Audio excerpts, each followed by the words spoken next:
Necesitamos hablar. Necesitamos hablar. 7:36 Estamos de regreso. Gracias por continuar con nosotros. Pues bueno, creo que uno de los problemas que hemos visto que se han agravado aquí en nuestro país es sin duda alguna la falta de medicamentos. Hay escasez en medicamentos. De hecho, el año 2021 fue el año con más desabasto de medicamentos en México desde el 2017. Hay enfermedades que son las más afectadas como cáncer, diabetes, las personas que tuvieron algún trasplante, que tienen hipertensión, también los medicamentos relacionados con salud mental. Esto lo da a conocer un informe presentado una ONG. En el 2021 más de 22 millones de recetas no se surtieron efectivamente y desde el 2017 fue el año con el mayor número de recetas no surtidas de manera efectiva, es decir, negadas o simplemente surtidas parcialmente. Hoy está con nosotros el senador Arandi Bermúdez, senador federal de Acción Nacional. Gracias por estar con nosotros, senador. ¿Cómo está? Bien, Ale, muchas gracias. Muy buenas tardes. Pues qué problema tan grande. Sí, es el problema más grande que tenemos, yo creo, el tema de la salud pública. Efectivamente, hay este recuento del casi 22 millones de recetas dejadas de surtir en el 2021. Esto nos habla de que en el sistema de salud, IMSS, ISSSTE, SEDENA, Petróleos Mexicanos, cuando el trabajador tiene un descuento en su salario, en su nómina para poder pagar este tipo de seguridad social, hoy no lo tienen. Y recordemos que al inicio de esta administración el propio presidente hablaba de la desaparición de precisamente de estos mecanismos de entrega de medicamentos, él siempre argumentando al tema de la corrupción, ¿no? Y hoy llegamos prácticamente a 22 millones de recetas que no se surtieron. Y te voy a dar el contraste. Por ejemplo, en Guanajuato, que nunca se adhirió al famoso INSABI y que siguieron con un esquema similar del Seguro Popular. Bueno, el desabasto de recetas o el no cumplimiento de recetas es casi de un 5%. O sea, es abismal lo que está sucediendo, sabiendo que en México somos un país de 127 millones de mexicanos, 22 millones de recetas tan solo en los 2021 no fueron surtidas. Y luego vemos esta polémica que genera el propio subsecretario Gatell, donde entonces empieza a hablar bien de los consultorios privados que hay anexos a algunas farmacias genéricas o similares, y que empieza el propio subsecretario a hacer como que esta guerra. Yo no los defiendo ni mucho menos, pero también entiendo que mucha gente que tiene IMSS, ISSSTE, luego acude a este tipo de establecimientos a una consulta y a que les surtan un medicamento, porque al final quien se las debe de surtir no lo surte. O por la urgencia de ser atendido. O por la urgencia de ser no atendido. 3 meses a que me den una cita. O porque no hay la medicina, ¿no? No hay la medicina. Y hay que hacer la gran diferencia.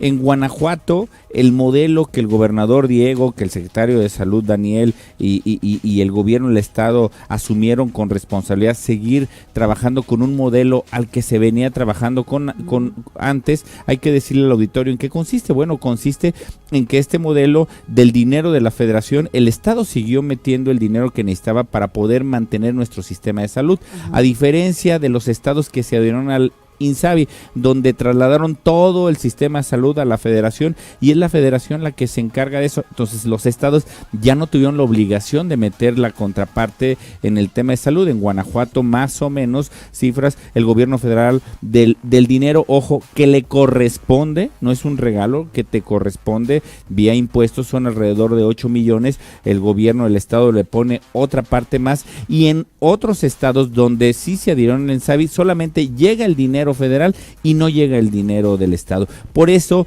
ese tema de que algún día llegaríamos a ser Dinamarca, Noruega o Canadá en el tema de salud, pues está a muchos años luz. ¿Por qué? Porque en esos países ellos invierten prácticamente 9% de su Producto Interno Bruto, y en México llegamos solamente al 1.5%. Entonces, el tema de la salud, no solamente con los niños con cáncer, las personas con VIH, a las personas trasplantadas, a las personas que necesitan un medicamento controlado, sino recurrentemente lo vamos viendo. Y un dato, tú que eres mamá, y a los papás y mamás que nos escuchan el día de hoy, y que hoy es realmente un tema ya muy preocupante, el tema de la vacunación, ¿no? Del 2018 a la fecha, desgraciadamente, un niño recién nacido salga de un hospital público o privado, ya no tiene el esquema básico de vacunación que se tenía antes. Tú recordarás antes, cuando estábamos en las primarias, en la secundaria, cómo llegaba la famosa Semana Nacional de Vacunación a ponernos la vacuna a todas y a todos. Hoy ya no existe eso. ¿Y eso va en perjuicio de quién? Pues de los ciudadanos. Nosotros desde Acción Nacional le estamos diciendo al gobierno, regresemos a esquemas que sabíamos que estaban probados y que al final no se politice. El gobierno federal hoy tiene el sartén por el mango y que le pongan el nombre que le quieran poner a la Semana Nacional de Vacunación. Si le quieren poner la Semana Nacional del Bienestar, que le pongan la Semana Nacional del Bienestar. Si le quieren poner la Semana del INSABI o la Semana de lo que sea, pero que regresen esos esquemas. Hoy podemos ver a muchos niños, niñas recién nacidos, pasa un año y no tienen desgraciadamente su esquema básico de vacunación.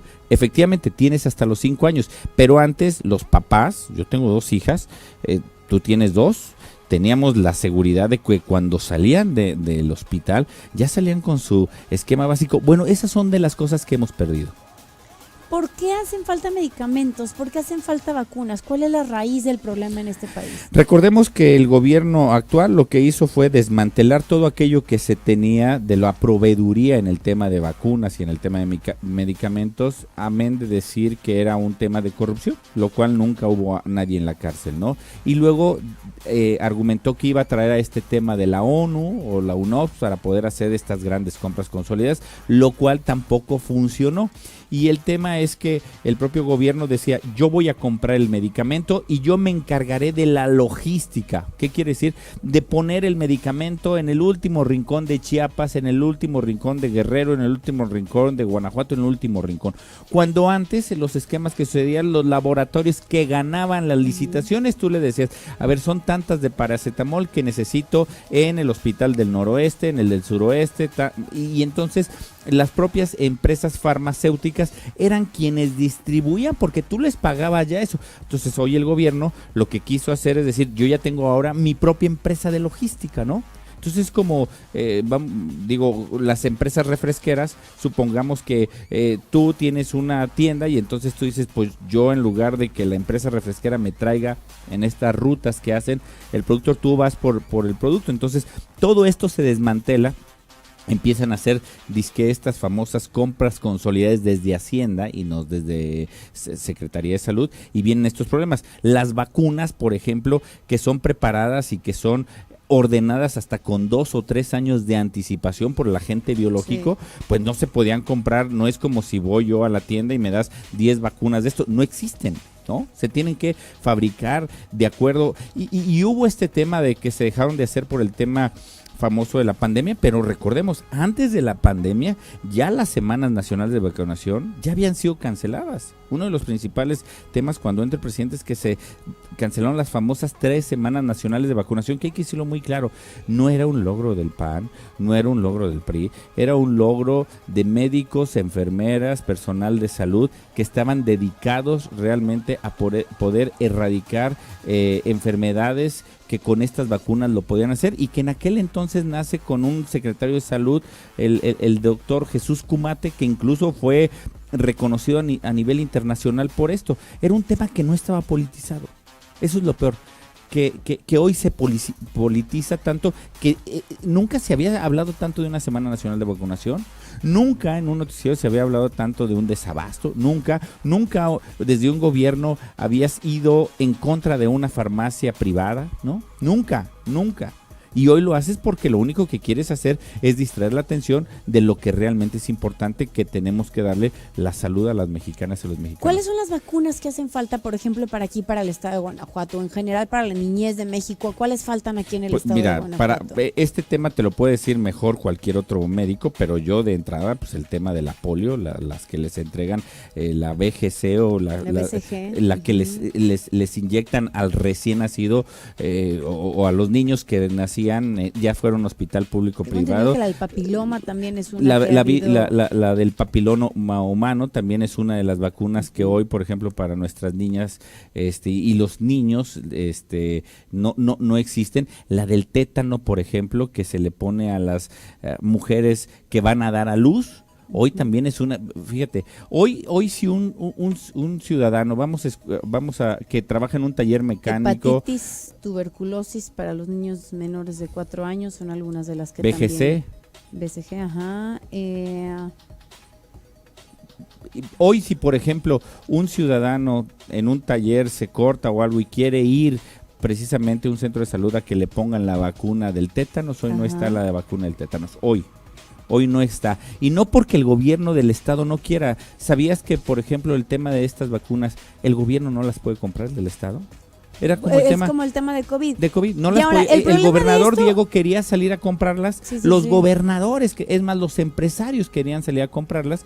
Y el gobierno federal dijo, no, yo soy el amo y señor de cómo compro y a quién le pongo y cuándo le pongo, ¿no? Y el problema de esto es que pueden resurgir otra vez enfermedades que estaban erradicadas, como la polio, tuberculosis, polio, difteria, bueno, en la Ciudad de México ya hay casos nuevamente del también. polio. Sí. Que se supone que se erradican precisamente con este tipo de vacunas que se aplicaban gratuitamente. Claro. En las escuelas, tú recuerdas, hasta las enfermeras iban y era un lloradero en las escuelas en ese entonces, pero nosotros los papás o nuestros papás estaban contentos porque ya llegábamos con nuestro piquete y pues ya me pusieron la vacuna, ¿no? Entonces, y era a fuercitas a todos, y entonces recordarás a las enfermeras, llegaban con sus hieleras, ¿no? Y órale, a ponerle vacunas en todas las escuelas lo más alejado del país. Y lo que ha generado es una reducción del 30% en los esquemas de vacunación aquí en la entidad, en niños de 1, 2 años de edad. La pregunta es, ¿qué hacer? No, senador, o sea, ¿qué se hace desde la oposición? Nosotros seguimos insistiéndole al gobierno federal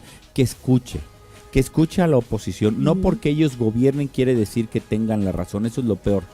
Nosotros lo que queremos es que escuche, que tome a bien lo que antes se hizo y estuvo bien, porque no todo lo que antes se hizo, antes del 2018, estuvo mal. Este esquema de salud era una de las cosas que estaban bien, y no me refiero al Seguro Popular. Vamos a dejar el Seguro Popular de lado porque al presidente le causa mucho escozor, porque fue creado por Felipe Calderón, ¿no? Y ya ves que todo lo que huela a Felipe Calderón como que le da escozor. Pero vayamos a un tema para mí más sensible, el tema de las Semanas Nacionales de Vacunación, que fue creado muchísimo antes de donde tú y yo habíamos nacido, ¿no? Entonces, regresa a esos esquemas, que el presidente y su gente puedan sentarse, revisar esos esquemas. Ellos hoy son el gobierno. Hoy ellos pueden verificar precisamente el destino de ese recurso, en dónde está aplicándose. Ellos pueden hacerlo eso, que escuchen a la oposición, pero sobre todo, que escuchen a los ciudadanos. Al final, nosotros como oposición representamos a millones de mexicanas y mexicanos que votaron por nosotros para poder llevar esa voz precisamente a estos lugares donde se toman las decisiones. Desgraciadamente, como está conformado hoy el poder legislativo, la mayoría simple que la tiene Morena y sus aliados, pues muchas veces solamente es testimonial, y desde estos espacios, que agradezco mucho como el tuyo, podamos llevar este mensaje y decir, no todo lo que antes se hizo estuvo mal, vamos revisando esto que yo creo que estuvo bien, y que no era un tema político, sino es un tema para llevarle a los ciudadanos realmente lo que más necesitan. Pues urge de verdad, porque creo que a la larga nos podemos arrepentir de estas decisiones, y a la larga pues al final el país completo la paga, ¿no? Y me preocupa que creamos que el tema de salud se tiene que politizar. Sí, eso es lo peor, Ale, que creamos que ahora el tema, está bien que puedas politizar muchas cuestiones, pero ya llegar a este grado del gobierno federal de poder politizar. Recuerda cuando el propio presidente retó a nuestro gobernador Diego, ¿no? En Tierra Blanca, que le dijo, vamos a ver qué sistema funciona más, si el INSABI o el que tú vas a hacer, ¿no? Digo, a todas luces ha funcionado mejor nosotros, dicho por el propio gobierno. Entonces me preocupa que todo se quiera politizar, ¿no? Qué bueno. El tema de la pandemia siempre se ha politizado, ¿no? Desde siempre el inicio, lamentablemente, a nivel mundial, el tema de las vacunas fue lo mismo y lo seguimos viendo. Así que, bueno, en lo utópico, por supuesto, el tema de este peluche que ahora se ha vuelto... Ay, Dios mío, que está en todos los conciertos. En todos los conciertos, y que el propio López-Gatell ya vio esa salida de emergencia para eludir su responsabilidad y ahora voy a atacar a ese peluche. No, que déjame darte un dato muy interesante que el otro día me pasaron. Ese peluche, cuando lo mandaron a hacer, es la figura de Don Susanito, un gran actor del cine oro mexicano, Joaquín Pardavé. Está la reseña de que quien emula este peluche es a Joaquín Pardavé. Sí, efectivamente. Ya por ahí estuve investigándolo. Oye, entonces, están manejando buena mercadotecnia. Todo el mundo habla de sí, claro. este peluche y Sí. Que es Joaquín doctor Pardavé. de la botarga, para quienes no sepan de Exactamente. qué hablamos. Y es que resulta que ahora está de moda que en los conciertos musicales, aquí en México y en otros países, a los artistas les avientan un peluche de este personaje. Entonces hemos visto a Lady Gaga, ¿cómo se llama? A Motomami, Dua Lipa, Rosalía. a Rosalía, la Motomami, Y exactamente. aquí tienen al senador, Erandi Bermúdez, Claro. también hablando del... Es que Joaquín Pardavé es un Sí, guanajuatense sí, sí. Ajá. que nació en Pénjamo, Guanajuato. Ah, con razón. Claro. Ay, y el senador que quiere tanto a Pénjamo. Claro, pues. y a los 46 municipios de mi bello estado de Guanajuato. Eso, gracias senador por haber estado Gracias. con nosotros. 7:52, pausa, necesitamos hablar.